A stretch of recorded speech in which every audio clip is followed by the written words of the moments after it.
There comes a moment when even the strongest among us must whisper the words we never thought we'd say.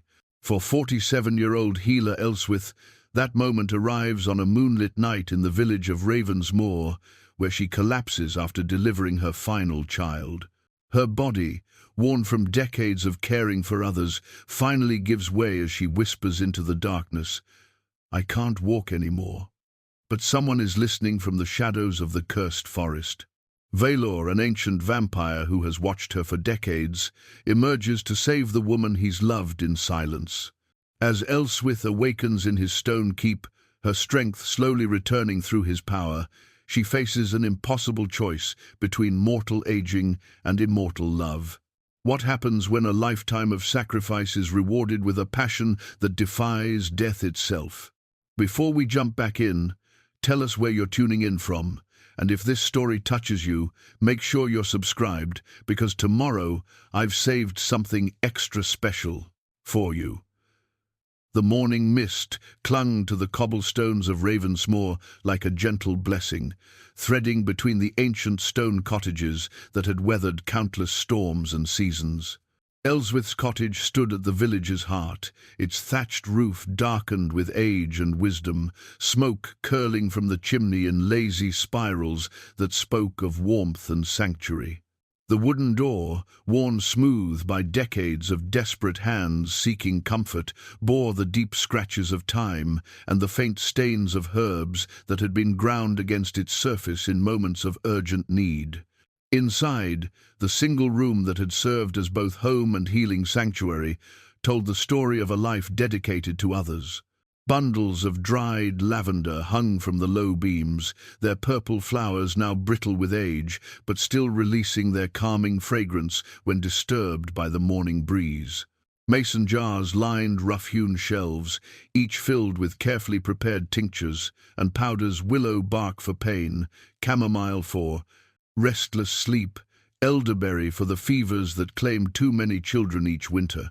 The healer's journal lay open on an oak table, scarred by years of use, its leather binding cracked, but still holding together the careful script that recorded 3 decades of births, deaths, and the endless dance between hope and sorrow. Elswyth had risen before dawn, as was her custom, to tend the herb garden that sprawled behind her cottage like a living pharmacy. Her hands, once steady as mountain stone, now trembled slightly as she gathered the last of the autumn harvest. The moonstone amulet her mother had given her so many years ago caught the early light, its surface reflecting memories of another woman who had walked this same path of service and sacrifice. The weight of it against her chest had grown heavier with each passing season, not because the stone itself had changed, but because the burden of being the village's sole source of healing had finally begun to bow her shoulders. The garden spoke of knowledge, passed down through generations of women who had understood that healing required more than herbs and poultices. It demanded pieces of one's own spirit, offered freely and without expectation of return. Rows of feverfew stood sentinel beside patches of comfrey, their leaves bearing the morning dew like tears shed for all the pain they would be called upon to ease. At the garden's centre, an ancient oak stretched its branches toward the sky, its trunk bearing the faint outline of a symbol that seemed to shift and change when viewed from different angles. Elswyth had never paid much attention to the marking, assuming it was merely the natural pattern of bark and age, but lately she found her eyes drawn to it during her morning contemplations. The village had awakened slowly around her cottage, shutters creaking open to release the sounds of families beginning their daily routines. Marcus Whitmore, the village elder, whose thick white beard and kind eyes had witnessed Elswyth's transformation from eager young apprentice to revered healer, made his way along the main path with the careful steps of a man who had lived through 8 decades of harsh winters and uncertain summers. His walking stick, carved from the same type of oak that shaded Elswyth's garden, tapped a gentle rhythm against the stones as he approached. "Good morning, Elswyth," he called, his voice carrying the warmth of genuine affection. "I trust you slept well?" She looked up from where she knelt among the herbs, soil dark beneath her fingernails, and offered the smile that had comforted countless souls over the years. "As well as these old bones allow, Marcus. How is your grandson's cough?" "Much improved, thanks to your remedy," he replied, settling himself on the wooden bench she kept beside her garden gate for visitors who needed to rest their weary bodies while sharing their troubles. Young Thomas was running about like a wild thing yesterday, completely free of the time. That terrible hacking that had kept us all awake. The satisfaction that filled Elswyth's chest at this news was tempered by the sharp reminder of her own physical limitations. Rising from her kneeling position required a careful coordination of movements that had once been effortless, and she could not entirely suppress the soft intake of breath that pain forced from her lips. Marcus noticed, as he always did, but had learned over the years that offering assistance would only embarrass the woman who had spent her life helping others. "Sarah Millwright's time is drawing near," Marcus continued, his tone shifting to the careful cadence reserved for discussing the sacred mysteries of birth and death. "She's been asking for you, wondering if you might visit this morning to check on the baby's position."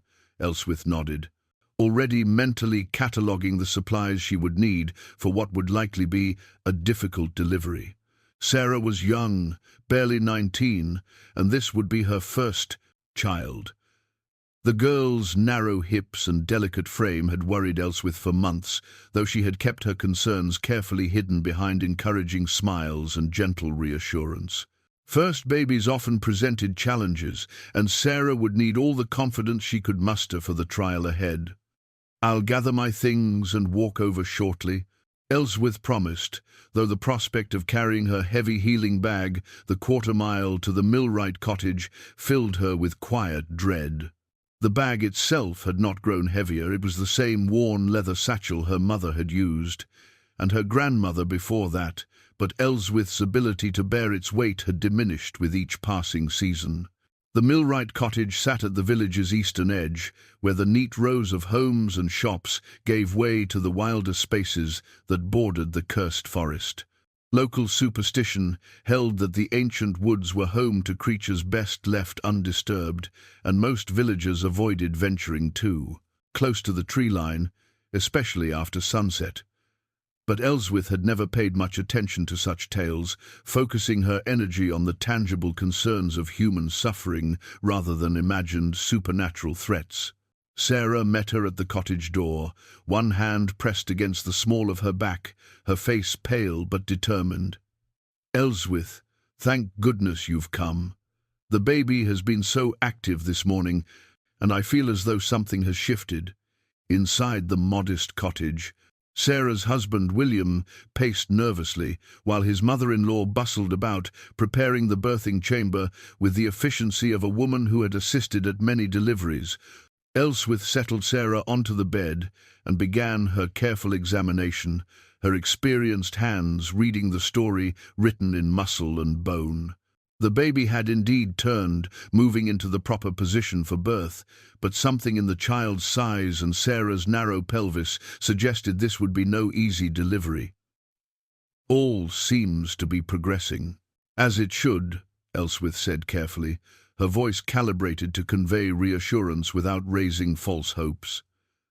"But I suspect we may be in for a long night when your time truly comes. You must eat well and rest as much as possible in the days ahead."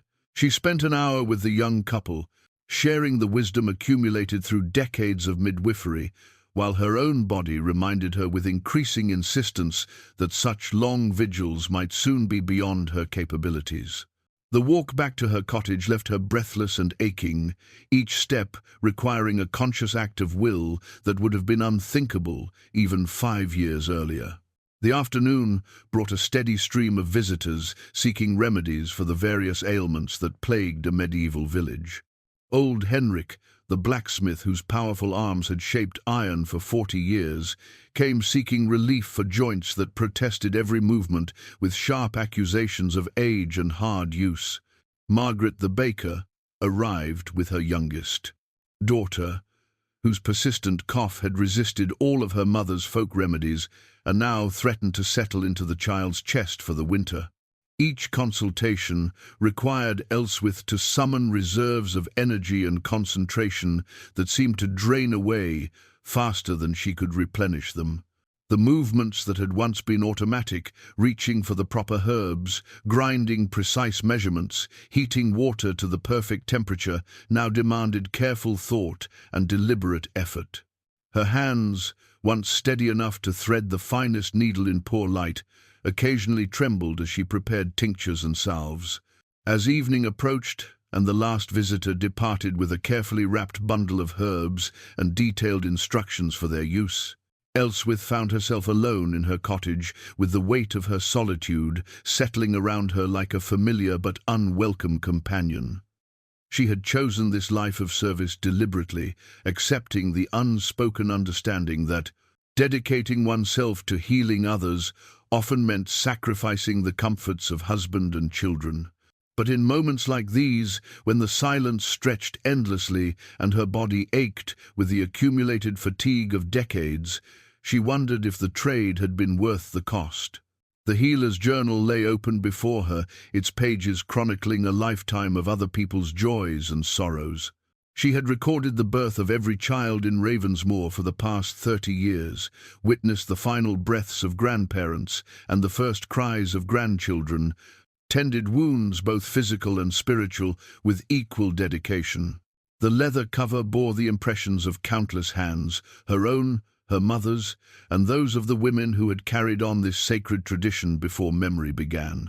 Tomorrow would bring new challenges, new calls for her assistance, new demands on reserves that grew smaller with each passing season. Sarah's baby would come soon, requiring hours of vigilant attention at a time when Elswyth's body craved rest above all else. Other emergencies would follow, they always did, and she would answer each summons because that was what healers did, what they had always done. The moonstone amulet pulsed gently against her chest as she prepared for sleep, its warm glow barely perceptible but oddly comforting. Sometimes, in the space between waking and dreaming, she imagined that the stone's light grew brighter, as if responding to some presence beyond her understanding. But such fancies belonged to the realm of imagination, and Elswyth had always prided herself on dealing with the tangible realities of a world that offered plenty of challenges without borrowing troubles from supernatural realms. The oak tree outside her window rustled in the evening breeze, its carved symbol catching moonlight in ways that seemed almost deliberate, almost purposeful. If Elswyth had looked more carefully, she might have noticed that the gentle glow emanating from her amulet synchronized perfectly with the mysterious symbol's subtle luminescence, as if two ancient magics recognized each other across the boundary between cottage and forest. But exhaustion claimed her before such observations could form, and she drifted toward sleep, unaware that patient eyes watched from the darkness beyond her garden, filled with a love too old and deep for mortal understanding. The summons came at midnight, as such urgent calls often did, piercing the veil of Elswyth's troubled sleep like a blade through silk. William Millwright's voice carried across the village square, with the desperate edge of a man facing his greatest fear, the possible loss of his beloved wife and unborn child. "Elswyth, please, Sarah's time has come, and something is wrong." She rose from her bed with movements made clumsy by sleep and the deep ache that had settled into her bones like winter frost. The moonstone amulet grew warm against her chest as she gathered her supplies, its gentle luminescence seeming brighter than usual in the darkness of her cottage. Her healing bag felt impossibly heavy as she lifted it, the familiar weight, now a burden that made her shoulders protest with sharp reminders of their limitations. The night air held the crisp bite of approaching winter, and stars wheeled overhead in patterns that seemed strangely restless, as if the very heavens sensed the drama about to unfold. Elswyth made her way through the village's narrow lanes with careful steps, her breath forming pale clouds that dissipated quickly in the cold air. The ancient oak at the forest's edge caught her attention as she passed, its carved symbol glowing with an intensity that made her pause and squint through the darkness. But William's urgent calls drew her onward, and she pushed aside the strange fancy that the tree's markings had somehow changed, becoming more elaborate and purposeful than she remembered. Such thoughts belonged to the realm of exhaustion and imagination. She had more pressing concerns demanding her attention. The millwright cottage blazed with candlelight, every window glowing like a beacon against the darkness.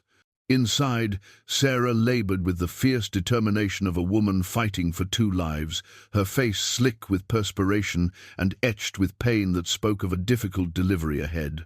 The baby's position had shifted again during the night, presenting complications that would test every skill Elswyth had learned during her decades of midwifery. For 3 hours, she worked with hands that trembled from more than just the cold, guiding mother and child through the ancient dance of birth, while her own body screamed its protests. Each contraction required careful monitoring. Each adjustment of the baby's position demanded strength that seemed to drain from her reserves faster than she could replenish it. The younger women assisting her exchanged worried glances as they watched their village's most skilled healer struggle with tasks that had once seemed effortless.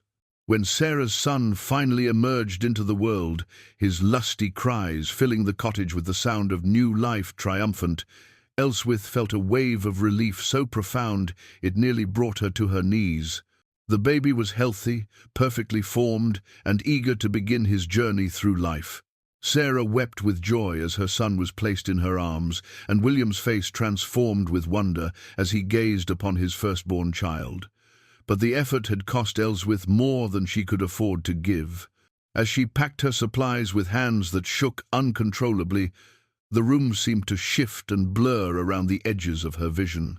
Her legs felt unsteady, as if the bones within them had turned to water, and each breath required conscious effort that left her feeling dizzy and disoriented. "Thank you," Sarah whispered, reaching out to clasp Elswyth's trembling hand. "I don't know what we would have done without you. You've given us everything." The words struck Elswyth with unexpected force, carrying a weight of truth that settled heavily in her chest. She had given them everything, not just her skill and knowledge, but pieces of her own life force, fragments of her strength that could never be reclaimed. The realization brought with it a clarity that was both terrible and liberating. She had reached the end of her ability to serve others in this way. The walk home became an ordeal that tested every remaining ounce of her willpower. Each step sent jolts of pain through her joints, and the weight of her healing bag seemed to multiply with every yard she traveled. The village square, which had always felt like a welcoming embrace, now stretched before her like an insurmountable challenge. Her cottage, usually a beacon of sanctuary, appeared impossibly distant through the haze of exhaustion that clouded her vision. Halfway across the square, her body finally surrendered to the accumulated weight of decades spent in service to others. Her legs gave way without warning, sending her to her knees on the cold cobblestones with the impact that jarred through her entire frame. The healing bag slipped from her nerveless fingers, spilling its contents across the ancient stones, herbs and tinctures that had comforted so many others, now scattered and useless in the moonlight. The moonstone amulet pulsed against her chest with increasing urgency, its warm glow visible even through the fabric of her dress. The sensation was unlike anything she had experienced before, as if the stone itself was responding to some presence that existed just beyond the edges of her perception. But Elswyth was beyond wondering about such mysteries. Her body had reached its limit, and even the simple act of drawing breath required tremendous effort. "I can't walk anymore," she whispered to the empty square, the words carrying across the silence like a prayer offered to an indifferent universe. The admission felt like a surrender, the acknowledgement of defeat by an enemy she had been fighting for years without fully understanding the scope of the battle. But the square was not as empty as it appeared. From the shadows at the forest's edge, a figure emerged with the fluid grace of something that moved according to laws older than human understanding. Vaelor had waited in darkness for decades, watching over the woman who had unknowingly captured his heart through her endless acts of compassion and sacrifice. He had witnessed every moment of her long vigil this night, felt her strength ebbing like a tide that would not return, and known that the time for silence had finally ended. He approached with careful steps, his immortal senses reading the story written in her collapsed form, the exhaustion that went deeper than mere physical fatigue, the pain that had become a constant companion, the spirit that remained unbroken despite the body's surrender. The moonlight seemed to gather around him as he moved, casting shadows that danced and shifted in patterns that defied natural explanation. When he knelt beside her on the cold stones, Elswyth looked up into eyes that held the accumulated wisdom of centuries. His face was ageless in the way that spoke of time held in suspension, neither young nor old, but something beyond such mortal distinctions. Dark hair framed features that were beautiful in an almost painful way, as if beauty itself had been concentrated and refined until it became something too intense for mortal eyes to observe without consequence. "You have given enough," he said, his voice carrying the resonance of distant thunder and the gentleness of wind through summer grass. "Allow me to give something in return." Before she could protest or question or even fully comprehend what was happening, he gathered her into arms that felt strong enough to carry the weight of worlds. The sensation was unlike anything she had ever experienced, not just the physical relief of being lifted, but a deeper sense of safety that seemed to penetrate every fiber of her being. Her scattered healing supplies rose from the cobblestones without any visible cause, following them like loyal servants as Vaelor carried her toward the forest's edge. The ancient oak's carved symbol blazed with silver fire as they passed beneath its branches, and Elswyth realized with a clarity that transcended rational thought that this moment had been building toward its inevitable conclusion for longer than she could imagine.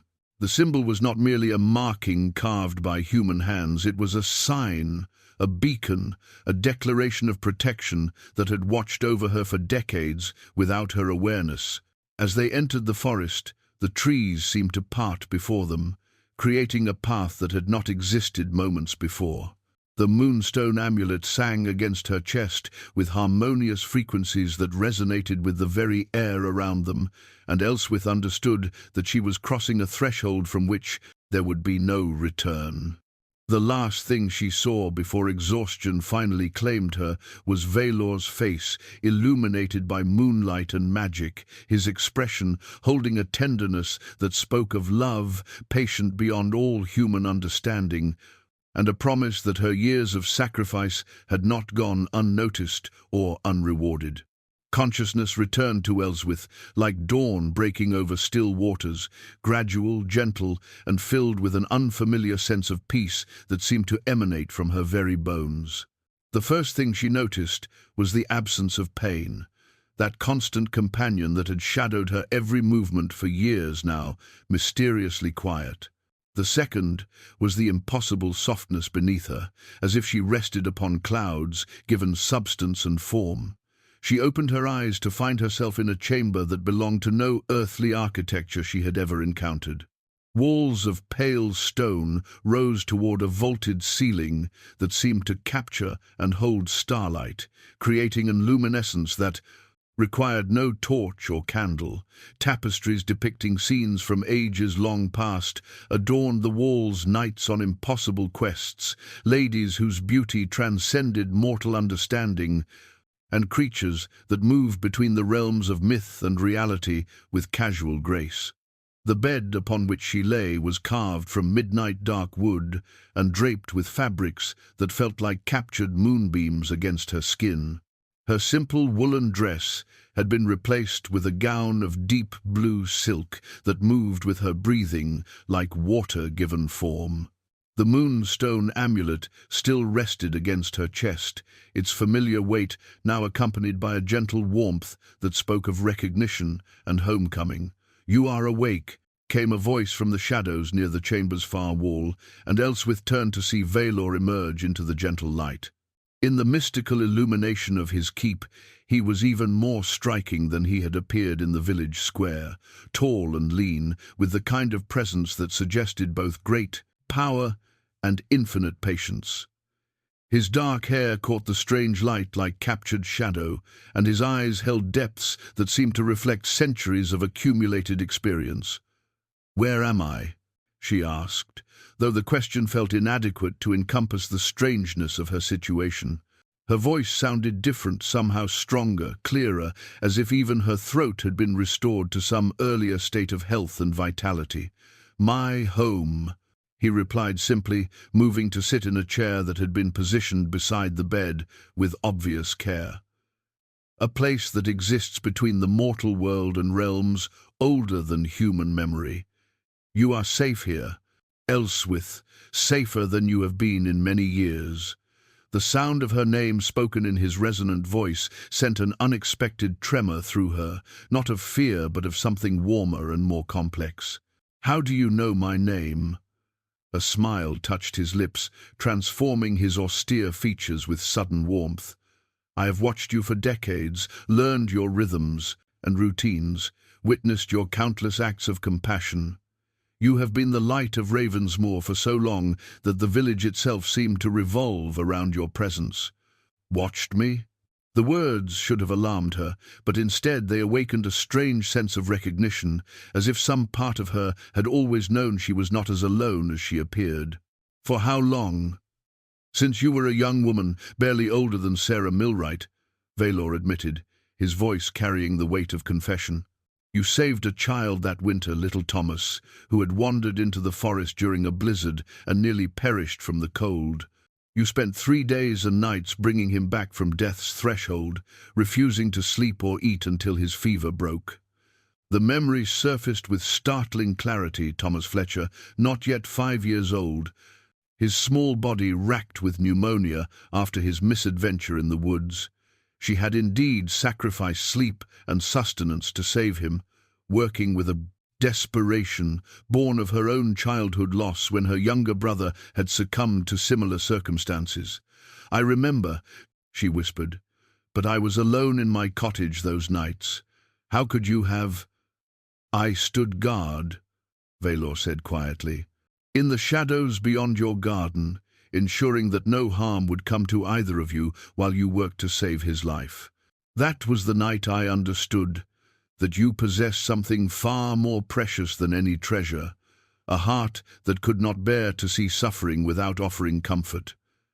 The revelation settled into her awareness like a key finding, its lock explaining sensations she had occasionally experienced but never understood, the feeling of being watched with benevolent intent, the sense that her cottage existed within a protective embrace that extended beyond its physical walls. "All these years you've been protecting what I came to treasure above all else," he finished softly, "though I told myself it was merely the admiration one might feel for any noble soul who dedicated her life to healing others." Elswyth tried to process the implications of his words, but found herself distracted by her own physical state. She sat up carefully, expecting the familiar protests from joints and muscles that had grown increasingly unreliable, but her body responded with an ease she had not experienced in years. The constant ache in her lower back had vanished, the stiffness in her fingers was gone, and when she took a deep breath, her lungs expanded fully, without the restriction that had plagued her recent months. "What have you done to me?" she asked, examining her hands in wonder. The liver spots that had marked her advancing years had faded, and the calluses earned through decades of grinding herbs and mixing tinctures had softened to barely perceptible remnants. "Nothing permanent," Vaelor assured her quickly, reading the mixture of wonder and concern in her expression. "The restoration you feel comes from this place itself. The stones remember healthier times and lend their memory to those who rest within these walls. When you leave, the effects will fade gradually, returning you to your natural state." The blood-rose chalice sat upon a table near the window, its crystalline surface catching and reflecting the chamber's mystical light in patterns that seemed to pulse with their own rhythm. The goblet was beautiful in a way that suggested both artistic mastery and supernatural purpose, its stem carved to resemble thorned vines that supported a bowl deep enough to hold more than mere liquid. "What is that?" Elswyth asked, nodding toward the chalice. Vaelor's gaze followed hers, and his expression grew thoughtful. "A choice," he said after a moment, "one that need not be made immediately, but will require decision eventually. The chalice can extend the restoration you now feel, making it permanent without—" He paused, choosing his words carefully. "Without requiring you to become something other than what you are." The weight of his words settled heavily in the chamber, carrying implications that Elswyth was not yet ready to examine fully. Instead, she rose from the bed and moved to the window, marveling at the fluid grace of her restored body. Beyond the glass lay a vista that defied earthly geography, mountains that scraped the sky with peaks wreathed in perpetual starlight, valleys filled with mists that seemed to flow like slow rivers, and forests whose trees bore leaves of silver and gold that chimed softly in breezes that carried the scent of flowers that bloomed only in dreams. "Your realm," she said, and it was not a question. A fragment of what this world once was, preserved against the changes that time brings to mortal lands, Vaelor confirmed, moving to stand beside her at the window. "I have been its guardian for longer than human civilization has existed, charged with maintaining the balance between what was and what must become." She turned to study his profile, noting the way starlight seemed to gather around him like a living thing drawn to its source. "And I am here because, he said, meeting her eyes with an intensity that seemed to reach into her very soul.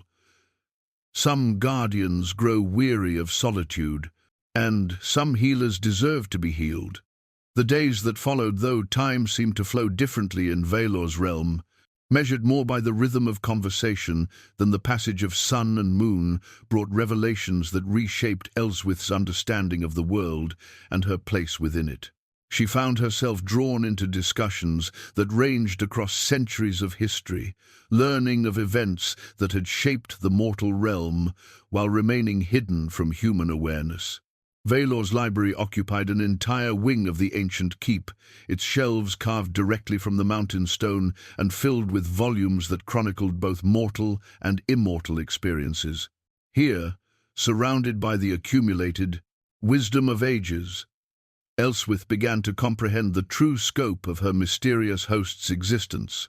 He spoke of the fall of Rome with the familiarity of personal memory, described the building of great cathedrals as events he had witnessed rather than historical abstractions. "I was there when the first stones of Canterbury were laid," he told her one evening, as they sat before a fireplace that burned with flames the color of deep emeralds. "I watched the masons work by torchlight, their faces filled with the kind of faith that moves mountains and raises spires toward heaven. They believed they were building for eternity, never suspecting that eternity was watching them from the shadows. The mirror of truth hung upon the library's far wall, its silvered surface reflecting not physical appearance, but something deeper and more essential. When Elswyth had first glimpsed herself within its depths, she had gasped at the image that gazed back, not the worn and weathered healer she expected, but a woman whose inner strength blazed like captured starlight, whose capacity for love and sacrifice created an aura that pulsed with colors beyond mortal perception. "Is that truly how you see me?" she had asked, studying the luminous figure in the mirror's depths. "It is how you truly are," Vaelor had replied, his voice carrying the certainty of absolute conviction.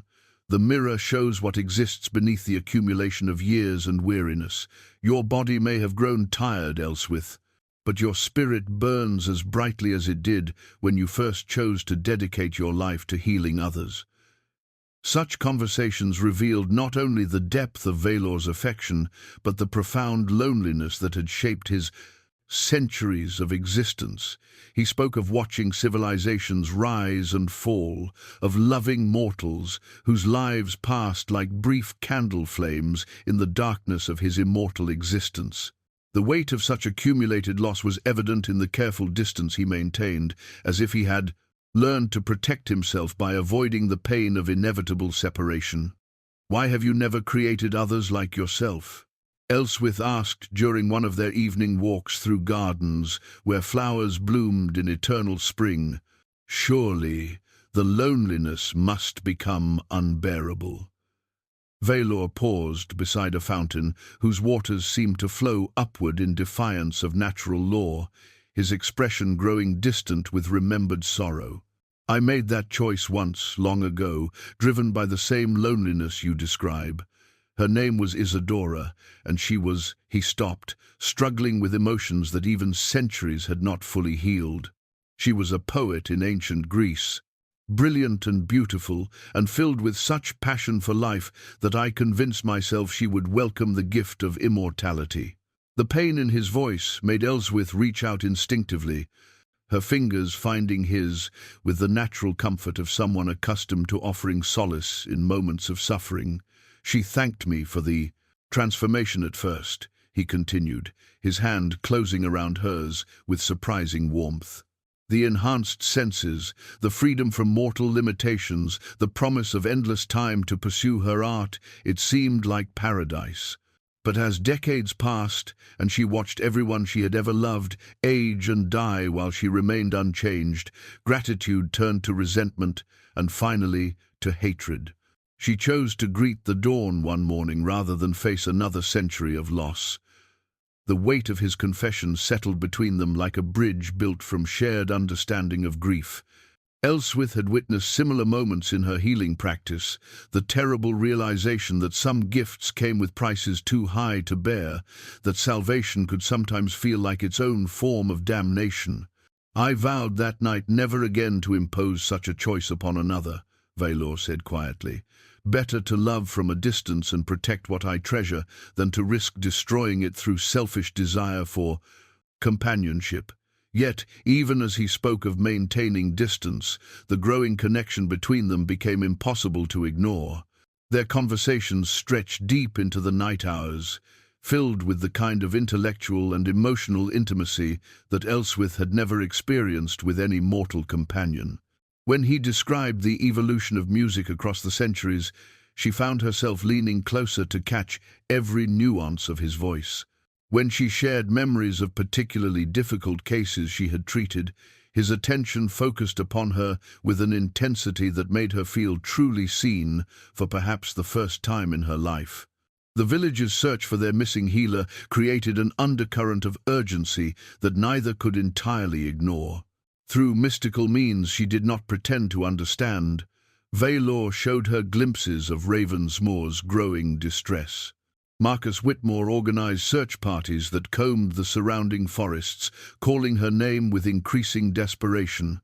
Sarah, millwright, still recovering from childbirth, wept as she described to her husband how Elswyth had simply vanished after ensuring the safe delivery of their son. "They need me," Elswyth said, watching these scenes with a heart torn between duty and desire. "Without a healer, the next emergency could claim lives that might otherwise be saved." Vaelor finished gently. "I understand the weight of such responsibility, Elswyth. The question is whether you understand the weight of what you sacrifice by always placing others' needs before your own." The mirror of truth seemed to pulse with knowing light as these words hung between them, reflecting not just Elswyth's inner radiance, but the shadows of self-doubt that had accumulated through decades of putting herself last. For the first time in her adult life, she found herself contemplating what it might mean to choose her own happiness over her perceived obligations to others. "I have spent so long being what others needed me to be," she admitted, the confession feeling both frightening and liberating. "I'm not certain I remember who I am beneath all those layers of expectation and duty." Vaelor moved to stand before her, his hands framing her face with the reverence of someone handling priceless artwork. "Then, perhaps," he said softly, "it is time to discover who you might become when given the freedom to choose." The kiss that followed was gentle as morning dew and profound as the turning of seasons, carrying within it the promise of transformation that went far beyond the merely physical. The kiss had awakened something within Elswyth that she had not realized lay dormant, a capacity for desire that extended beyond the simple wish to ease others' suffering. In the days that followed, she found herself caught between two powerful currents, the growing love she felt for Vaelor and the guilt that accompanied any thought of abandoning her lifelong mission of service. The internal struggle manifested in restless nights and contemplative silences that did not escape her perceptive host's notice. The eternal flame pendant appeared on her bedside table one morning without explanation, its cold fire pulsing in rhythm with her heartbeat. The amulet was beautiful in an otherworldly way, crafted from what appeared to be crystallized starlight and suspended on a chain that felt weightless against her skin. When she lifted it to examine more closely, the flame within danced with colors that had no names in mortal languages. "It responds to the depth of feeling between two souls," Vaelor explained when she questioned him about the pendant's sudden appearance. "The flame burns brighter when love grows stronger, but it also reveals the true cost of immortal affection. Some fires warm the heart, while others consume everything they touch." The pendant's significance became clearer as supernatural threats began to manifest at the edges of Vaelor's realm. Dark shapes moved through the eternal twilight of his forest borders, testing the ancient barriers that protected his sanctuary. He spoke little of these intrusions, but Elswyth sensed the tension in his movements and heard the subtle strain in his voice during their evening conversations. "There are others of my kind who view my attachment to mortals as weakness," he admitted one night, as they walked through gardens where crystalline flowers chimed softly in the breeze. "They believe that immortals who bind themselves to ephemeral beings compromise their essential nature and, by extension, weaken the supernatural order itself." The weight of this revelation settled heavily upon Elswyth's shoulders. Her presence in Vaelor's realm was not merely a personal matter between two hearts. Finding solace in each other, it represented a challenge to cosmic hierarchies that had existed since time immemorial. The thought that her growing love might expose him to danger from his own kind filled her with a protective instinct as fierce as any she had ever felt for her patients. "Perhaps I should return to the village," she suggested, though the words felt like ashes in her mouth. "If my being here places you at risk—" "No," Vaelor interrupted with quiet intensity, his hand finding hers among the chiming blossoms. "I have spent centuries avoiding such risks, choosing safety over connection, preservation over passion. I will not make that choice again, regardless of the consequences." Yet the external pressures continued to mount. Through the mystical windows that showed glimpses of the mortal realm, they watched Ravensmoor struggle without its healer. Young Timothy Fletcher, the same child, Vaelor, had watched Elswyth save all those years ago, developed a fever that his mother could not break with simple folk remedies. Without Elswyth's skilled intervention, the boy's condition worsened with each passing day, his small body racked with convulsions that left his family helpless and terrified. "I could help him," Elswyth said, her voice tight with suppressed anguish as she watched Timothy's mother pace frantically through their cottage. "I know exactly what herbs he needs, the precise proportions required to break such a fever. He'll die without proper treatment." Vaelor's internal struggle was evident in the rigid line of his shoulders and the careful control he maintained over his expression. His protective instincts warred with his understanding of her essential nature. She was a healer, and witnessing preventable suffering without offering aid violated everything she was and had always been. "If you return to treat him," Vaelor said carefully, "you understand that doing so will reveal to my enemies that you still maintain connections to the mortal world. They will see such ties as leverage to be exploited, weapons to be used against us both. The dilemma crystallized with painful clarity. Saving Timothy's life might protect her conscience, but would certainly expose both the village and Vaelor to supernatural threats far beyond anything they were equipped to handle. Yet allowing an innocent child to die when she possessed the knowledge to save him seemed equally unthinkable. The decision was ultimately made for them when Timothy's fever spiked during the night, sending him into convulsions that threatened to stop his young heart. Elswyth watched through Vaelor's mystical window as the boy's life force flickered like a candle guttering in strong wind, and her healer's oath overrode every other consideration. "I have to go to him," she declared, moving toward the chamber's door with determined steps. "Whatever consequences follow, I cannot stand here and watch a child die when I have the power to prevent it." Vaelor caught her hand, his fingers intertwining with hers in a grip that spoke of both acceptance and fear. "Then I go with you," he said simply. "If we must face the dangers together, at least we will not face them alone." The journey back to Ravensmoor required crossing boundaries between realms, a process that left Elswyth feeling as though she had been turned inside out and reassembled according to different patterns. The transition stripped away the mystical restoration she had enjoyed in Vaelor's keep, returning her to her natural mortal state with jarring suddenness. Her joints ached, her breathing grew labored, and the weight of accumulated years settled back onto her shoulders like a familiar but unwelcome burden. Yet her resolve remained unshaken.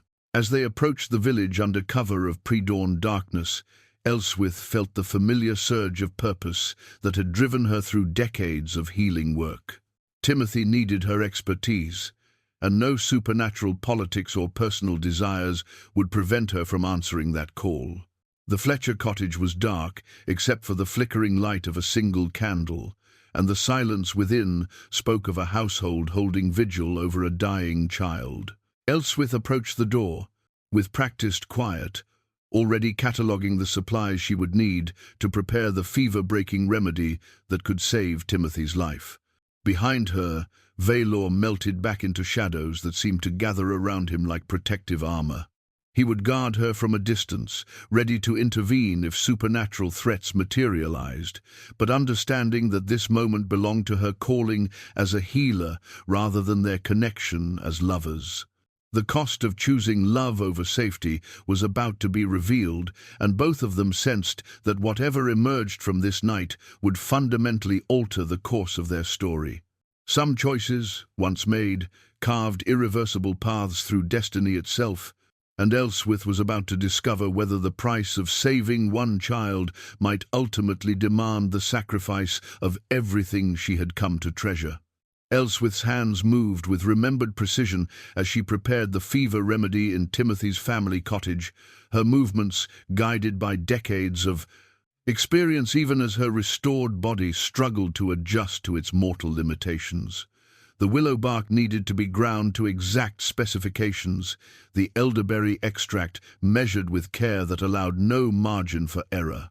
Thomas Fletcher's wife, Mary, watched with desperate hope as the village's missing healer worked her familiar magic, asking no questions about where Elswyth had been or why she had returned in the darkest hour of their need. The treatment required 3 hours of careful monitoring as Timothy's fever gradually surrendered to the precisely calibrated remedy. Elswyth sat beside his small bed, one hand resting lightly on his forehead to gauge the progression of his recovery, while her enhanced senses, still partially active from her time in Vaelor's realm, detected the subtle supernatural presences gathering at the village's borders. They had been discovered. The realization came not as shock, but as weary acceptance of consequences she had understood from the moment. She chose duty over safety. Through the cottage's small window, she glimpsed shadows that moved with purpose rather than randomness. Dark shapes that tested the ancient protections Vaelor had woven around Ravensmoor without the villagers' knowledge. When Timothy's fever finally broke near dawn, his mother wept with relief that spoke of nights spent in vigil over a child's sickbed. The boy's breathing deepened into natural sleep, his flushed cheeks gradually returning to healthy pallor as the crisis passed. Elswyth had saved another life, but the cost of that salvation was becoming increasingly apparent as supernatural tensions gathered like storm clouds around the village. The binding cord of fate materialized in her healing bag as she packed her supplies, its silver links catching the early morning light with an intensity that seemed to pulse with otherworldly significance. The chain was beautiful in its simplicity, each link crafted with such precision that it appeared to have been forged from starlight itself rather than mere metal. "He will recover fully," Elswyth assured Mary Fletcher, though her attention remained divided between the grateful mother and the growing supernatural pressure she could feel building beyond the cottage walls. "Keep him warm and encourage him to drink willow bark tea if the fever returns, but the worst has passed." The walk back through Ravensmoor's narrow lanes revealed the toll her absence had taken on the village community. Gardens showed signs of neglect, where families had been too worried to tend their plots properly. Several cottages bore the subtle markers of recent loss, black ribbons hanging from doorframes and windows shuttered against grief. The village had survived without their healer, but not without cost. Marcus Whitmore emerged from his cottage as she passed, his weathered face transforming with relief that bordered on disbelief. "Elswyth, blessed saints, where have you been? We searched everywhere, feared. The worst, when you disappeared without trace or word." "I needed time away from the village," she replied carefully, the half-truth feeling inadequate but necessary. How could she explain that she had fallen in love with an immortal guardian who existed in a realm between worlds? That she had discovered her own capacity for desires beyond service to others? "Sometimes even healers require healing, Marcus." The old man's knowing eyes studied her with the perception of someone who had witnessed 7 decades of human complexity. "You look different," he observed. "Stronger somehow, despite the trials we know you've endured. There's a light in your eyes that wasn't there before." Before Elswyth could respond to his observation, the supernatural pressure that had been building throughout the morning crystallized into visible threat. 3 figures emerged from the forest's edge with movements that suggested predatory grace and ancient power. They appeared human at first glance, but something in their bearing and the way shadows seemed to bend around them marked them as decidedly other. The leader, a woman whose beauty carried the sharp edge of winter starlight, approached with the confident stride of someone accustomed to having her will acknowledged without question. Her companions flanked her with military precision, their eyes scanning the village with the calculating assessment of conquerors evaluating new territory. "So," the woman said, her voice carrying clearly across the square despite being spoken at conversational volume, "this is the mortal who has captured our wayward king's attention. How disappointingly ordinary she appears." Marcus stepped protectively closer to Elswyth, his hand moving instinctively toward the iron knife every villager carried for protection against supernatural threats. The gesture was brave, but ultimately futile. Mortal weapons would prove useless against beings who existed according to different physical laws. "I am Seraphina," the woman continued, her gaze fixed upon Elswyth with unsettling intensity. "And you, little healer, have become a problem that requires solution. Vaelor's obsession with mortal creatures has always been his weakness, but allowing such weakness to influence his judgment represents a threat to the natural order we are sworn to protect." The confrontation Elswyth had dreaded was finally upon them, and she realized with crystalline clarity that the choice she faced involved far more than personal happiness or professional duty.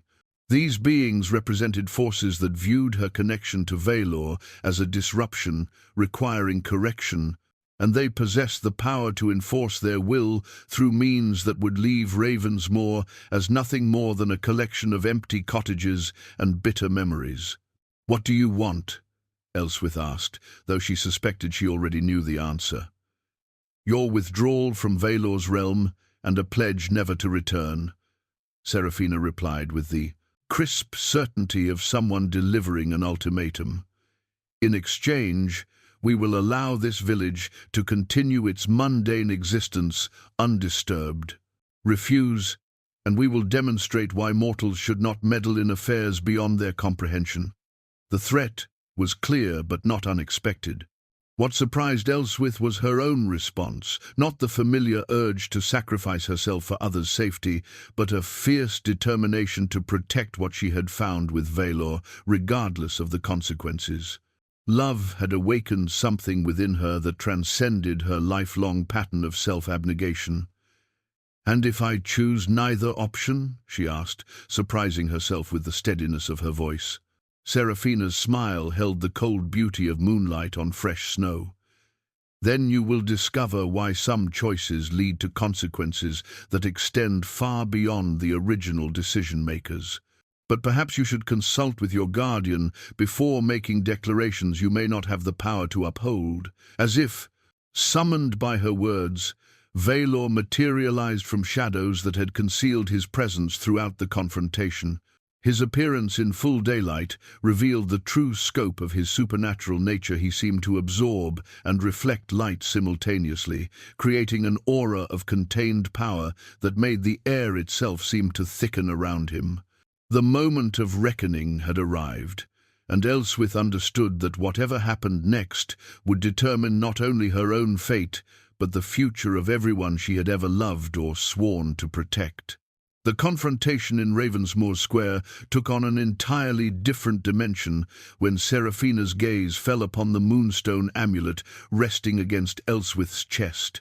The ancient vampire's expression shifted from cold superiority to something approaching genuine shock, and she took an involuntary step backward as recognition dawned in her immortal eyes. "Impossible," Seraphina whispered, her voice carrying the weight of centuries suddenly compressed into a single moment of disbelief. "That amulet, where did you acquire such a relic?" Elswyth's hand moved instinctively to cover the stone, feeling its familiar warmth pulse with increasing intensity. "It was my mother's," she replied, confusion evident in her voice. "And her mother's before that, passed down through generations of healers in our family line." The implications of this revelation rippled through the assembled supernatural beings like stones dropped into still water. Vaelor's own expression transformed as understanding dawned, pieces of a puzzle he had never thought to examine falling into their proper configuration. The moonstone amulet was not merely a family heirloom, it was a marker, a sign of bloodline heritage that reached back to the very foundations of magical history. "The moonstone of Etheria," Vaelor said quietly, his voice filled with wonder and growing realization. "The last remnant of the celestial healers, a bloodline we believed extinct for over 3 centuries.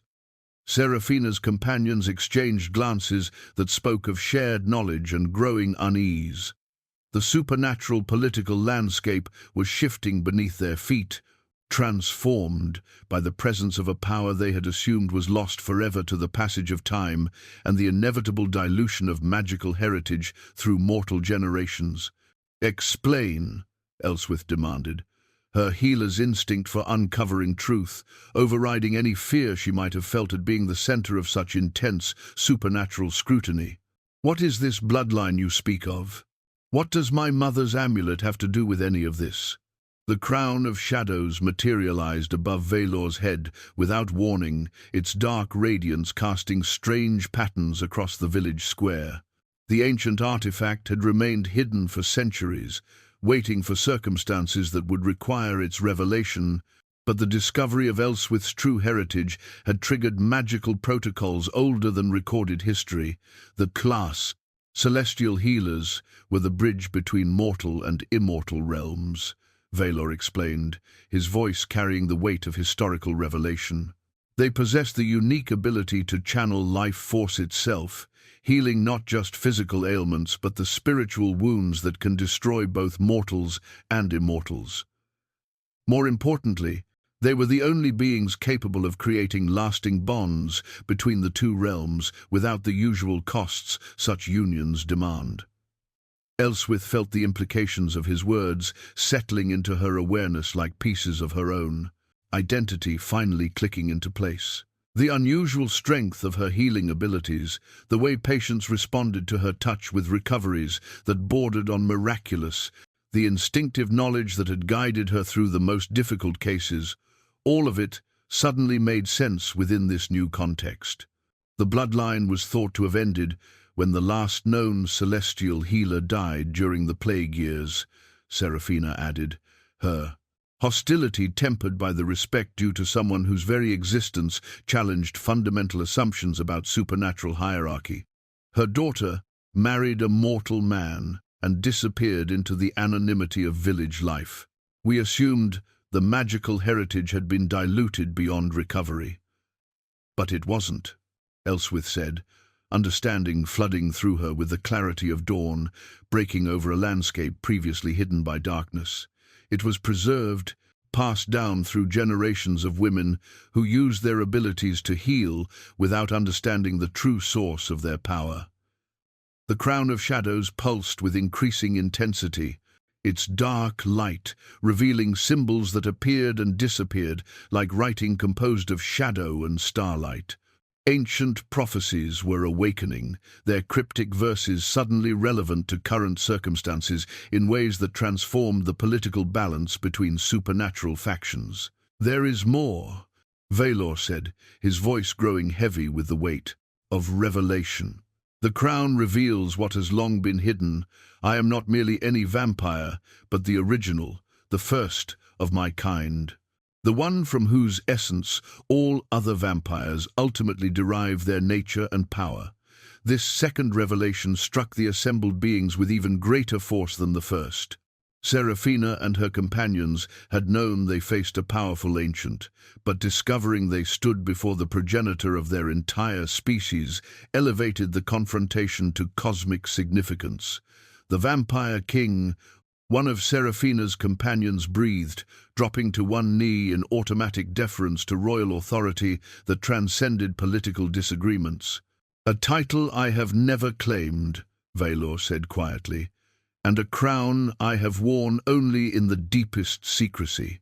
But circumstances now require acknowledgement of what I am, and what that means for those who would threaten what I protect." The ancient prophecies began to surface in Elswyth's awareness, carried by the moonstone. Amulets awakening magical properties. She saw visions of a time when mortal and immortal realms existed in harmony, connected by beings who could bridge the gap between finite and eternal existence. The celestial healers had been the architects of that golden age, using their unique abilities to facilitate understanding and cooperation between species that might otherwise view each other as enemies. "The prophecy speaks of reunion," she said, the words emerging from knowledge she had not possessed moments before. "When the last celestial healer binds herself to the Vampire King, the realms will be united under their joint rule, bringing peace to both mortal and immortal populations." But with understanding came the recognition of terrible responsibility. The choice before her was no longer simply between personal happiness and professional duty. It was between accepting a destiny that would affect the fate of entire species and retreating into the comfortable limitations of mortal existence. "Such a union would make you queen of all supernatural creatures," Seraphina said, her hostility now replaced by something approaching awe. "The power to command vampires, werewolves, fae, and every other immortal being that walks between worlds. Are you prepared for such responsibility, little healer?" The weight of cosmic destiny settled upon Elswyth's shoulders like a mantle woven from starlight and shadow. Every choice she had made throughout her life, every patient she had saved, every hour spent studying healing arts, every moment of sacrifice for others' welfare had been preparing her for this moment, when personal desire and universal need aligned in perfect harmony. "I have spent my entire life serving others," she replied, her voice gaining strength with each word. If accepting this destiny means I can serve on a scale that brings peace to both realms, then I choose to embrace what I was born to become. The moonstone amulet, blazed with light that seemed to Vaelor, emanate from the very heart of creation, its radiance washing over the village square and transforming the morning air into something that sparkled with magical possibility. Ancient magic stirred to life, responding to the proximity of bloodlines that had been separated for centuries but were finally ready to reclaim their shared destiny. Vaelor moved to stand beside her, the crown of shadows settling more firmly upon his brow as he accepted the role he had spent centuries avoiding. "Then let it be witnessed," he declared, his voice carrying the authority of royalty finally acknowledged. "The Vampire King and the last celestial healer choose union over separation, cooperation over conflict, and love over the fear that has kept our peoples apart for far too long." The supernatural world had just been fundamentally reshaped by two hearts willing to accept destiny's call, but Elswyth sensed that the easy part was over. Claiming their heritage was only the beginning now. They would have to prove themselves worthy of the power they had inherited and survive the enemies who would certainly rise to challenge their unprecedented alliance.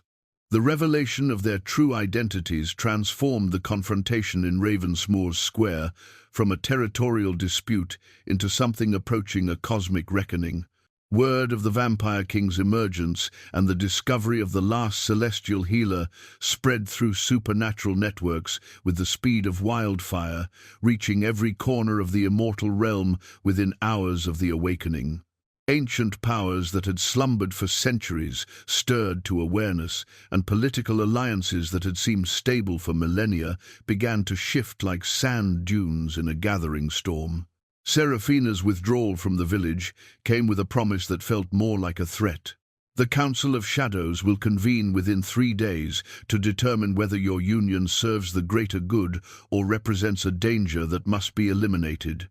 You have until then to prepare your case or your defenses." The days that followed tested every resource at Vaelor and Elswyth's disposal. The ancient keep that had served as Vaelor's refuge for centuries transformed into a fortress as he activated protective enchantments that had lain dormant since the earliest days of his immortal existence. The Scepter of Dawn appeared in his armory, a weapon of such terrible beauty that it seemed to capture and reflect the first light of creation itself. Its crystalline blade, humming with power, capable of destroying even immortal beings. The Council of Shadows consists of the 12 most powerful supernatural creatures in existence, Vaelor explained, as they prepared for what might be their final battle. Each represents a different faction: vampires, werewolves, fae, ancient dragons, and others, whose names are whispered only in the deepest hours of night. They have maintained the balance between realms for over 2,000 years, and they will not hesitate to eliminate anything they perceive as a threat to that stability. Elswyth's magical heritage continued to awaken in response to the mounting crisis, revealing abilities that both amazed and overwhelmed her. The simple healing powers she had taken for granted her entire life were merely the surface manifestation of capabilities that ran far deeper. She could sense the life force of every living creature within miles, feel the ebb and flow of natural energies that connected all things in an intricate web of interdependence. The village of Ravensmoor itself became a crucial element in their preparations. The villagers, faced with the revelation that their beloved healer was destined to become queen of the supernatural realm, rallied with a loyalty that transcended fear of the unknown. Marcus Whitmore, despite his advanced age, took charge of organizing defenses with the methodical precision of a man who had survived enough crises to understand the value of careful preparation. "We've lived under your protection without knowing it for decades," Marcus told Elswyth during one of their strategy sessions. "Now that we understand the truth, you'll find we're not as helpless as we might appear. This village has weathered storms that would have broken weaker communities, and we won't abandon our healer when she needs us most." The supernatural inhabitants of the surrounding forest began to choose sides as news of the coming confrontation spread. Ancient tree spirits emerged from their wooden sanctuaries to pledge allegiance to the celestial healer who had unknowingly tended their sacred groves for years. Water nymphs from the mountain streams brought intelligence about enemy movements, while earth elementals strengthened the magical barriers protecting Vaelor's realm. Yet for every ally that declared their support, two enemies seemed to emerge from the shadows. Rogue vampires who viewed Vaelor's love for a mortal as the ultimate betrayal of their nature gathered in increasing numbers at the borders of his territory. Werewolf packs, traditionally hostile to vampire authority, saw opportunity in the chaos to settle old scores. Even some fey courts, always suspicious of any change that might disrupt their elaborate political games, began positioning forces for what promised to be a conflict that would reshape the supernatural landscape. The most troubling development came when scouts reported the approach of something far more dangerous than factional disputes or territorial conflicts. Ancient enemies of both vampire and healer bloodlines were stirring primordial beings whose hatred of organized supernatural society ran so deep that they would welcome any excuse to tear down the structures that had kept them contained. For millennia, the void wraiths, Vaelor said quietly as they studied reports of darkness moving across distant horizons like a tide of concentrated malevolence. Creatures of pure entropy who seek to return all existence to the primordial chaos that existed before order imposed meaning upon the universe. They have been imprisoned beyond the edges of reality since the first age of magic, but our awakening has created fractures in their containment that they will certainly exploit. Elswyth felt the weight of responsibility settling more heavily upon her shoulders with each passing hour. The choice to accept her destiny and unite with Vaelor had seemed simple when motivated by love and the desire to bring peace to warring realms. But the reality of that choice involved consequences that extended far beyond their personal happiness to encompass the survival of organized existence itself. The moonstone amulet had become more than an ornament. It served as a conduit for powers that grew stronger with each passing day, but also more demanding of the woman who wielded them.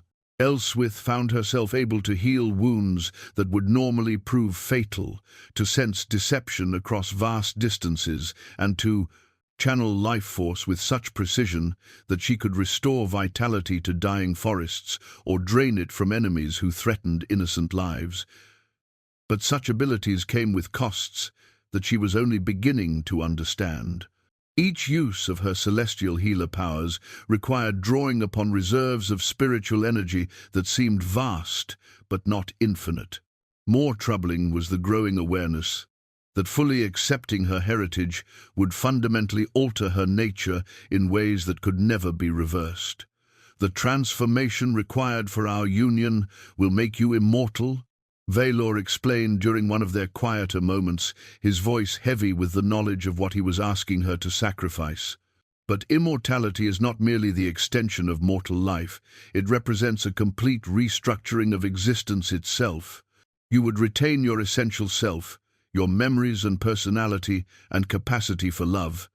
But the woman you have been would become something new and unprecedented."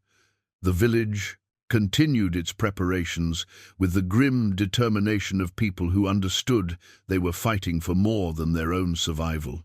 Children too young to fight were evacuated to hidden caves deep in the mountains, while every adult capable of wielding a weapon began training in tactics designed to complement supernatural abilities rather than replace them. Sarah Millwright, still recovering from childbirth but determined to contribute to the defense of her community, organized the women into support groups responsible for maintaining supplies and communications. "You saved my son's life and gave me the strength to bring him into this world safely," she told Elswyth.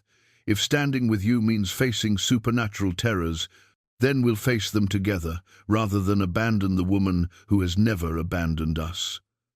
The final night before the Council of Shadows' arrival brought an unexpected calm, as if the universe itself was holding its breath before the storm broke. Elswyth and Vaelor stood together on the highest tower of his keep, looking out over a landscape that might be forever changed by the choices they had made and were yet to make.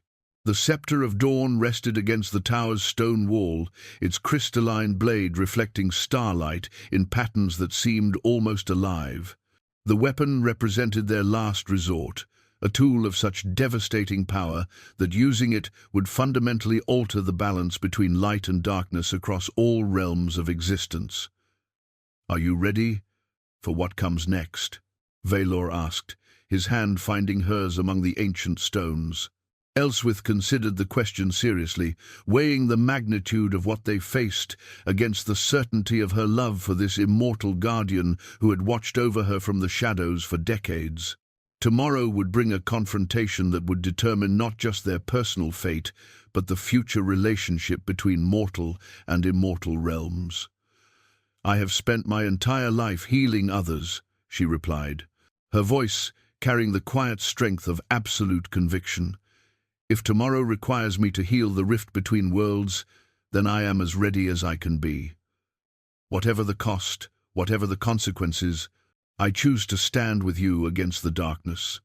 The dawn that would bring their ultimate test was only hours away, and with it would come the culmination of a love story that had begun in shadows and would either end in triumph or transform into legend through the crucible of cosmic conflict.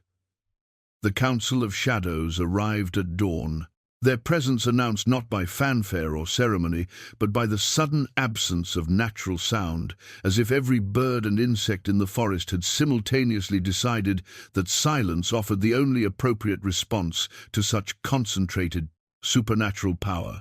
12 figures materialized from the morning mist, with movements that suggested they existed according to physical laws older and more fundamental than those governing mortal reality. Seraphina led the procession, her earlier hostility now tempered by the formal protocols required when addressing beings of acknowledged royal status. Behind her came representatives of every major supernatural faction. Fenrir the Eternal, whose werewolf lineage stretched back to the first transformation, Lady Midnight of the Winter Fae Court, whose beauty carried the sharp edge of killing frost, Draconis Rex, the ancient dragon who wore human form like an ill-fitting garment that barely contained his true nature. Each council member bore artifacts of office that spoke of authority accumulated across millennia, crowns that captured starlight, staffs carved from the bones of primordial creatures, amulets that pulsed with the heartbeat of creation itself. Their combined presence transformed Vaelor's keep from a sanctuary into something approaching a cosmic courtroom where the fate of multiple realms would be decided. The heart of eternity appeared without warning in the space between the assembled powers, its crystalline surface reflecting light that seemed to originate from dimensions beyond normal perception. The mystical gem pulsed with rhythms that synchronized with both Elswyth's mortal heartbeat and Vaelor's immortal essence, creating harmonies that spoke of souls prepared to bind themselves beyond the possibility of separation.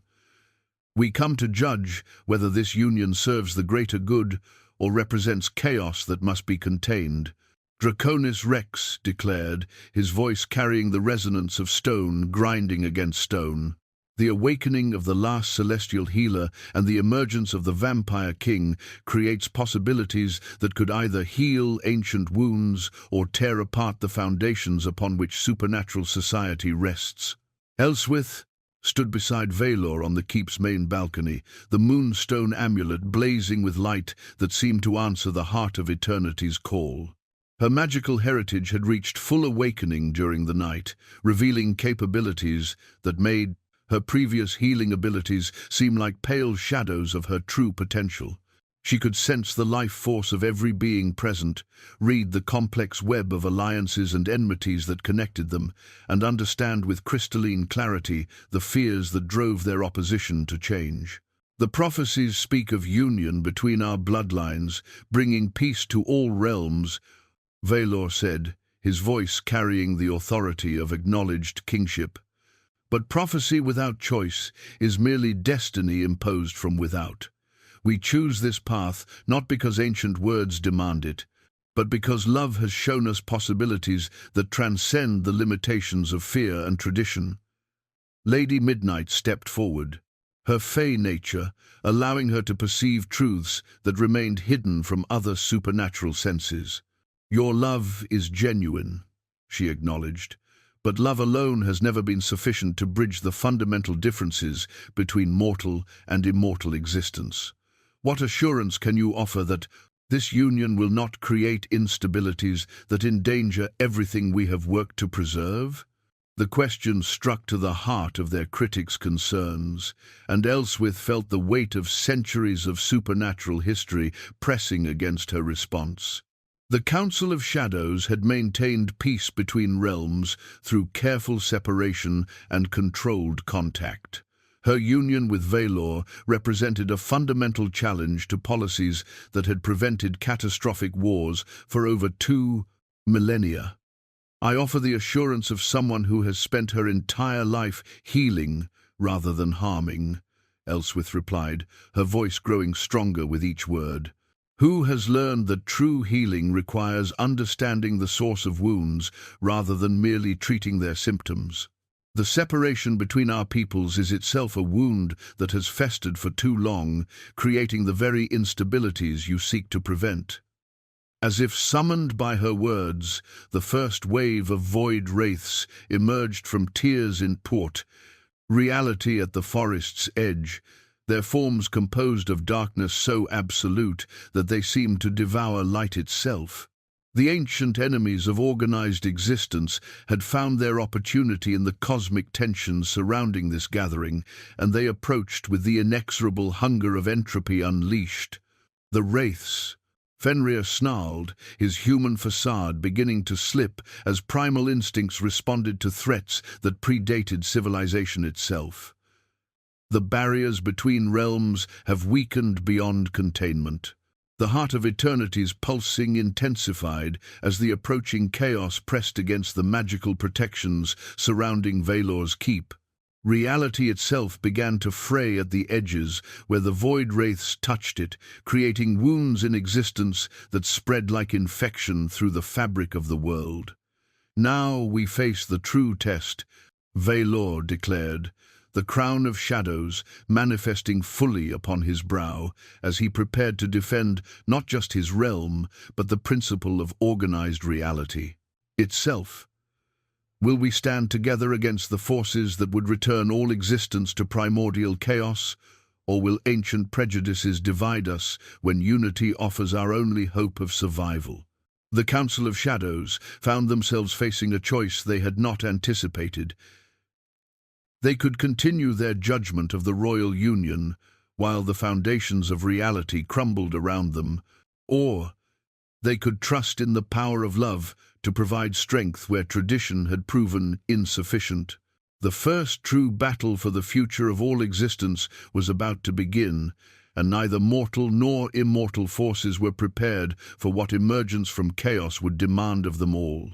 The battle for existence itself erupted across multiple dimensions simultaneously as the void wraiths pressed their assault against the gathered supernatural powers. Reality fractured like broken glass around the edges of Vaelor's keep, creating wounds in the world through which primordial chaos seeped like poison into the ordered universe. The Council of Shadows found their ancient prejudices suddenly irrelevant in the face of annihilation that threatened everything they had spent millennia protecting. Draconis Rex was the first to transform, his carefully maintained human facade exploding outward as his true dragon form emerged in all its terrifying glory. Scales that reflected starlight and breathed flame, composed of pure elemental force, met the advancing darkness with fury that shook the very foundations of the mountain. But even his ancient power seemed insufficient against enemies that existed to unmake rather than merely destroy. The barriers between realms are collapsing, Lady Midnight called out as she wove protection spells from moonlight and winter frost. The wraiths are using the cosmic tension of this gathering to tear holes in reality itself. Elswyth felt the full awakening of her celestial healer heritage as the crisis reached its peak, her abilities expanding beyond anything she had previously imagined possible. The tears of the moon began to fall like gentle rain around the battlefield, each sacred drop carrying the power to heal wounds that extended beyond the merely physical into the spiritual fabric of existence itself. "I can mend the tears," she called to Vaelor as understanding flooded through her consciousness, "but only if our union is completed while the heart of eternity remains active.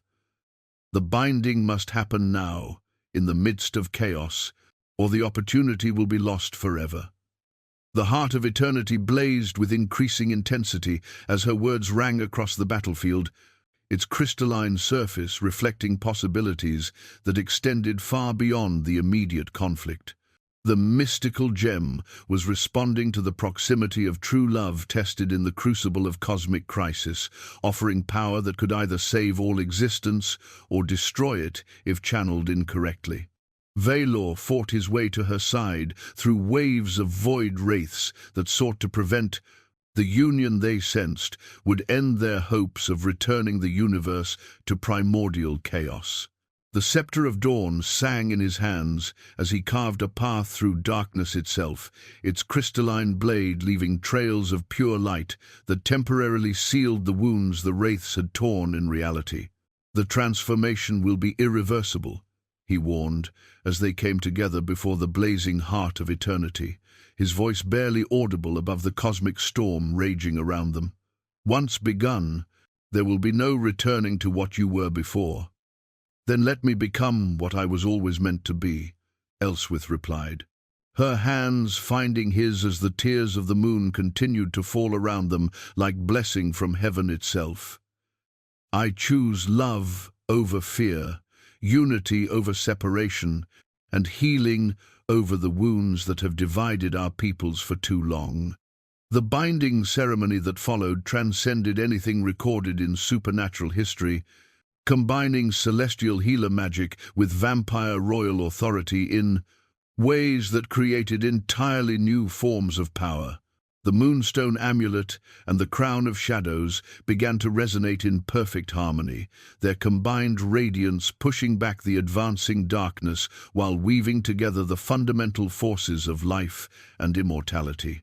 Elswyth felt her mortal nature transforming without being lost, her capacity for healing expanding to encompass not just individual suffering, but the cosmic wounds that had festered between realms for millennia. Her heartbeat synchronized with Vaelor's immortal essence while retaining its essential humanity, creating a bridge between finite and eternal existence that had never existed before. The Council of Shadows found themselves witnessing the birth of something unprecedented, a queen whose authority derived not from conquest or inheritance, but from love freely given and responsibility willingly accepted. As the transformation reached its culmination, the artificial barriers between supernatural factions began to dissolve, replaced by connections based on mutual understanding rather than fearful separation. "Behold," Fenrir declared, his werewolf nature recognizing the primal truth of what was occurring before them, "the healing of wounds we thought permanent, the bridging of gaps we believed unbridgeable. The prophecies spoke truth. This union does indeed serve the greater good." The Void Wraith's assault faltered as the combined power of the transformed royal couple began to repair the tears in reality faster than chaos could create them. Elswyth's celestial healer abilities, amplified by her new immortal nature and supported by Vaelor's royal vampire authority, proved capable of mending not just physical wounds, but the spiritual damage that the forces of entropy had inflicted upon existence itself. The heart of eternity pulsed one final time before settling into gentle radiance that spoke of cosmic balance restored, its purpose fulfilled through the willing sacrifice of two souls who had chosen love over self-preservation. The artifact would remain a symbol of what they had accomplished, but its active power was no longer needed. The union it had facilitated was now self-sustaining and eternal. As the last of the Void Wraiths retreated through closing portals back to their primordial prison, the transformed landscape around Vaelor's keep began to shimmer with new possibilities. The supernatural realm had been fundamentally altered by the night's events, unified under the joint rule of beings who understood that true strength came from cooperation rather than domination. The greatest battle was over, but the real work of building a new age of harmony between mortal and immortal realms was just beginning. The crown of united realms materialized in the days following the Great Binding, its appearance marking the dawn of an age that historians would remember as the beginning of true peace between mortal and immortal worlds. The artifact was unlike any that had come before, crafted from materials that seemed to exist in multiple dimensions simultaneously, reflecting both starlight and earthlight in perfect balance. When Elswyth wore it, the crown connected her consciousness to every healing sanctuary across both realms, allowing her to coordinate care and comfort on a scale previously unimaginable. 6 months had passed since the night of transformation, and the changes wrought by their union continued to ripple outward like waves from a stone dropped into still water. Ravensmoor had become a pilgrimage destination, drawing both mortals and immortals who sought to witness the place where the legendary healing began. The village had grown carefully under Marcus Whitmore's steady guidance, new cottages and shops rising to accommodate visitors while preserving the essential character that had nurtured their beloved healer. Sarah Millwright's son, Thomas, had become one of the first children born into the new age, and his development showed the subtle influences of living in a realm where mortal and immortal energies flowed together in harmony. He was healthier than any child in recorded village history, his laughter carrying notes that seemed to heal small wounds in the hearts of all who heard it. More importantly, he represented hope for future generations who would grow up knowing cooperation rather than conflict between the supernatural and mundane worlds. The keep that had once served as Vaelor's solitary refuge now functioned as a seat of government that welcomed delegations from across the known world. Former enemies sat together at council tables, working through centuries of accumulated grievances with patience born of understanding that their queen possessed the power to heal wounds that extended far beyond the physical realm. The werewolf territories have reported their first peaceful winter in over 300 years, Vaelor observed as he reviewed correspondence from across their expanding realm. His own transformation had been more subtle than Elswyth's. The isolation and detachment that had marked his immortal existence gradually replaced by connections that enriched rather than diminished his essential nature. Fenrir writes that his people are rediscovering traditions that had been lost to the necessities of constant warfare. Elswyth looked up from where she sat, tending a garden that now grew both mortal herbs and immortal, flowers in symbiotic harmony. Her hands, though changed by transformation, remained as skilled at coaxing life from soil as they had been during her purely mortal years. The difference lay in the scope of her influence. What she tended now flourished not just in her immediate presence, but across vast networks of interconnected healing sanctuaries.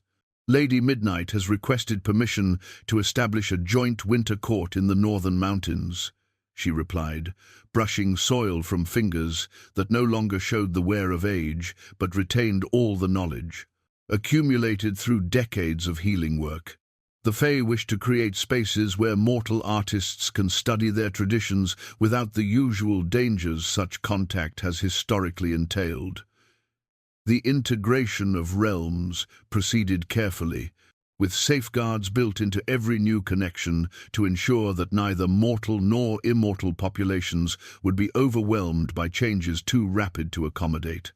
Elswyth's expanded awareness allowed her to monitor the spiritual health of entire communities, intervening when stress or fear threatened to undermine the fragile peace they were building together.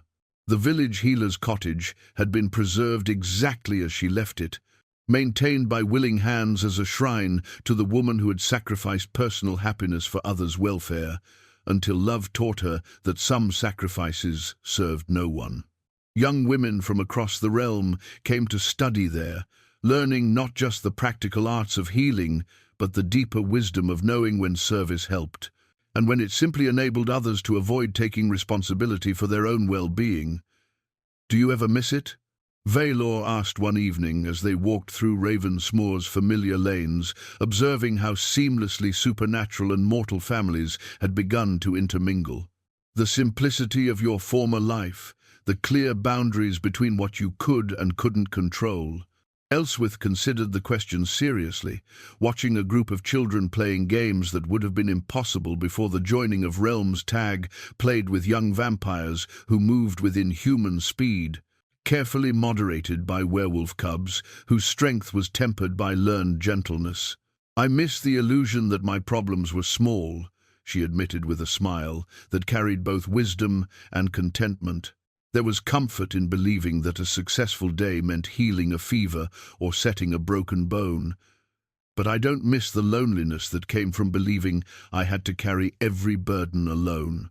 Their love story had become legend during the months following their transformation, told around firesides where mortal and immortal families gathered together to share stories that bridged the gap between their different ways of experiencing time and mortality. But the reality was simpler and more profound than any legend, two souls who had found in each other the healing they needed to become fully themselves. The moonstone amulet still rested against her chest, no longer her mother's gift, but something reforged by cosmic forces into a symbol of continuity between past and future.